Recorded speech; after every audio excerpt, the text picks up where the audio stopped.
Welcome back to another episode of the podcast. Today's topic is around autism awareness, and my name's Leah. We're here at Bradford College and we have a special guest, Harris. Hi Harris, thank you for joining us on today's podcast. Hi, thank you. How are you? Yeah, I'm good. How are you? I'm good, thanks. Did you get here okay? Yeah, all safe. Yeah, that's good. So today we're going to be speaking about autism. Yep. So can you explain in your own words what autism is? So autism is a neurodevelopment disorder. It affects your communication skills and how you see things. There's a spectrum of it, so there is different kinds of autism. Yeah.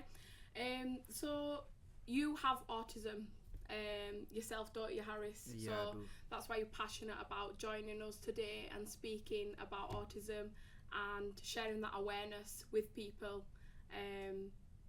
So how old were you when you were diagnosed with autism? So diagnosed at 16. I think it took a while, but I think primary school didn't pick it up. So I think my mum knew I was autistic and tried pushing the diagnosis because I was a late speaker. I started speaking at the age of 4. So how was your educational support? In primary And secondary school? So primary I didn't really have no support. I think I did have some support with like exams and stuff, but secondary, I got kicked out in year 9, managed move different schools, so there was no support there. And when I got diagnosed at 16, the education healthcare plan that didn't come, so they said it was too late. Unfortunately, I didn't get nowhere in education. So early on, your earlier stages, you didn't have the right support around you, No. didn't have that diagnosis No, really unfortunately. till late on. Yeah, that's why I kind of push it out to people, go get your diagnosis, try push for the support, and, don't leave it till too late. Who recognised that you needed the support and that you had autism? Yeah, I think my mum, because she works in schools mainly, so she kind of knows. Yeah. Do you struggle with conversation? Yeah, definitely I do, but obviously I've been practicing that, and it's took me a long time to practice my communication skills. You have a social media platform yourself, Harris. Yeah. Yeah. What made you open a social media platform? Right, so I made TikTok. At the time I was just doing any random videos, and obviously I was sat in my room one day and I was thinking, what content shall I make? And then autism came into my mind, and I thought I might as well raise awareness on it. And the first Pakistani guy I've seen do it, without a doubt, I've never seen anyone raise awareness about it. That's a Pakistani guy in the South Asian community. So I thought I'd raise awareness. For 3 years I've been doing it. Yeah, that's good. I think obviously raising awareness is very important. Obviously people who do have autism and have that understanding to other people, what autism is and what support they can do to make people feel comfortable with autism. Yeah. What's one thing you'd want to say to people who have autism? I'd say just be proud of who you are, and don't let it come in your life and affect you. Like, yeah, you've got something, but don't let it come in the way. Still be yourself. Yeah. How do you find meeting new people? I do find it a bit uncomfortable, but obviously, I need to see how the person is and kind of see how their vibe is, and then if I know I can get along with them, then it should be alright. Do you have any certain things that you do to help make you comfortable around different people? No, I think it's just maybe just if I feel uncomfortable, I would tell them beforehand, yeah, I've got autism, by the way, and this is how I am. And some people mainly just say yes. People will be nice to you. You're not gonna get a hater that's gonna say something to your face, like, they will say it behind your back. So if someone has autism, what support can other people offer them? I'd say look into it, research it. You got a friend that's autistic, a partner, seeing someone, maybe look into it, and then you can have a better understanding. So it's better for you and them. Describe things that make you feel uncomfortable from other people. So I don't know. I don't really like chatting to new people a lot unless I feel comfortable. So I mainly just keep myself to myself. I'll be honest with you. What's a myth about autism that you'd like to share? It's not a disease or an illness, and it can't be cured. So all these cures you're seeing on TikTok, it's not curable, unfortunately.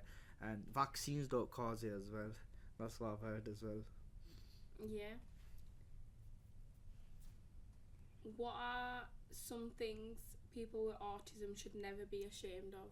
Just don't be ashamed of being autistic. You've got something you see as a superpower. You see you're different to someone else. Take it as an advantage. There's loads of people that are autistic that are successful. So, in terms of social skills now, Yeah. like how do you find like socializing? Do you prefer big groups? Do you prefer small groups? Or Is it on record? yeah. So socializing, I've kind of learned how to socialize.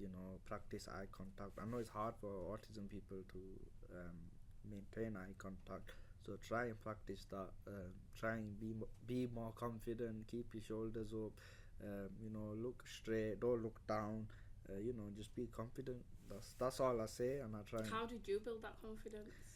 You just gotta look into stuff. Look online how to cope with things. You've got internet. You can do anything.